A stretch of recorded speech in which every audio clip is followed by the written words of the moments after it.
Infectious diseases and viruses are all around us as we go through the motions of our day-to-day lives. These small organisms and infectious agents can be found on just about any surface you place your hands on throughout the day. Some are even transmitted via bites from animals and insects, or by ingesting water or food that has been contaminated. All viruses and infectious diseases have the potential to cause life-threatening symptoms in the human body. However, some pose more of a risk in developing nations such as sub-Saharan Africa, Saudi Arabia, and Yemen. Viruses like Rift Valley fever, or RVF, cause, among death, economic instability for these countries. Rift Valley fever most commonly affects animals such as cattle, sheep, and goats, but has the ability to infect humans as well, making RVF a viral zoonosis. RVF, a member of the genus Flavivirus in the family Bunniaviridae, was first identified in the early 1900s among sheep on a farm in the Rift Valley of Kenya by veterinary officers. Typically, humans infected by the virus were a result from contact with blood or bodily fluids from the infected livestock during slaughter or veterinary services. Less likely, RVF can be transmitted from a bite from an infected mosquito or fly. However, the virus is unable to be passed from person to person. As mentioned already, the virus is usually transmitted to livestock via mosquito vectors, most commonly from the Aedes mosquito species, from the Aedeomorphus and Pneumococcan subgenre, also referred to as floodwater breeding Aedes. Vertical transmission, or the spread of the virus from female mosquitoes to their offspring through their eggs, has been identified by scientists. The virus can stay viable in the eggs for years until favorable conditions such as heavy rainfall enables the eggs to hatch, thus causing a domino effect of an increased likelihood of cattle becoming infected, which in turn increases the chances of humans becoming infected from misuse of animal byproducts.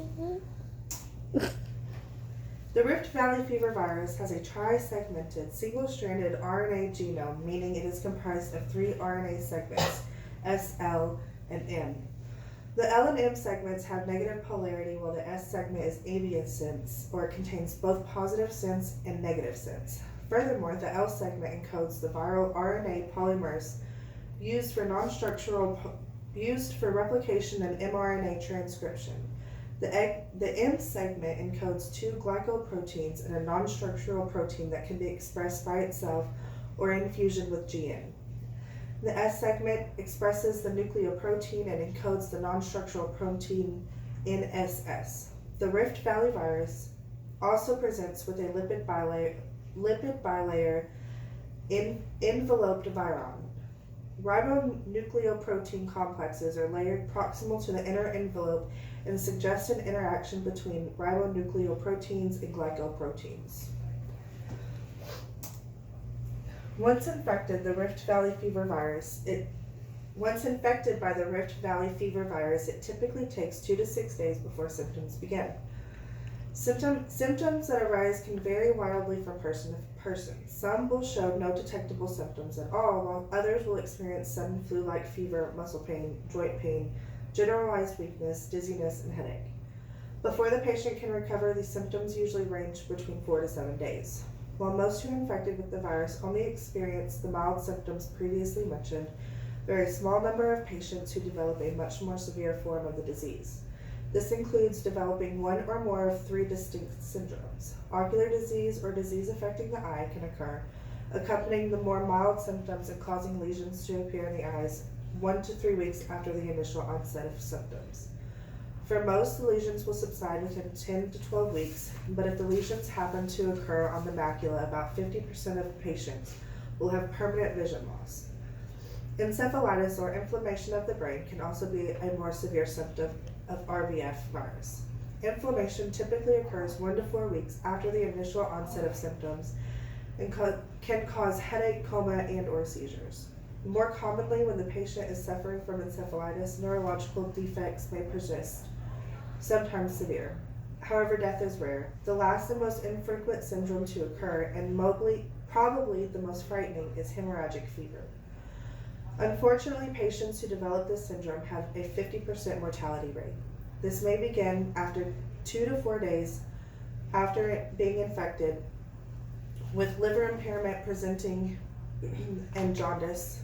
Shortly after, the patient will begin vomiting blood and present with bloody stools, bleeding from gums, skin, nose, and injection sites. Death usually occurs 3 to 6 days after the initial symptoms appear. Clinical diagnosis of Rift Valley fever is often difficult as the symptoms are varied and nonspecific in the early days of infection. The less prevalent hemorrhagic symptoms tend to mimic those of other fevers that are possible in the African region, including malaria, typhoid, and yellow fever. The only definite way of diagnosing the presence of the Rift Valley fever virus is in the laboratory by using the following tests: reverse transcriptase polymerase chain reaction, IgG and IgM antibody enzyme linked immunoabsorbent assay, and virus isolation by cell culture. There have been many outbreaks of Rift Valley fever since the year 2000. The most recent and also the most deadly was in Nigeria in 2016. This particular outbreak coincided with the Kirisale gathering in Ingal, where nomadic stock breeders gather with their animals. An estimated 2 million cattle were in the area during the beginning of the outbreak. In this particular instance, a reported total of 348 cases of RVF in humans and 33 deaths were confirmed. There is no specific treatment for Rift Valley virus, as the majority of patient causes are mild and of short duration. Cases are mild and of short duration. For the more severe instances, treatment is limited to general supportive care. Scientists have designed an inactivated vaccine created for those humans who have a high exposure rate to the virus. However, this vaccine is not licensed and is not commercially available. The best way to reduce the chances of becoming infected is by being proactive. Since the most prevalent way of transmission to humans is through contact of animal bodily fluids, wearing protection gear is recommended. It is also advised to protect against mosquitoes by using repellents and bed nets to lower the chances as well. While Rift Valley fever virus is essentially secluded to the sub-Saharan African nation, it, like any other virus, has the potential of becoming a worldwide epidemic. Educating ourselves on the ways of prevention and contracting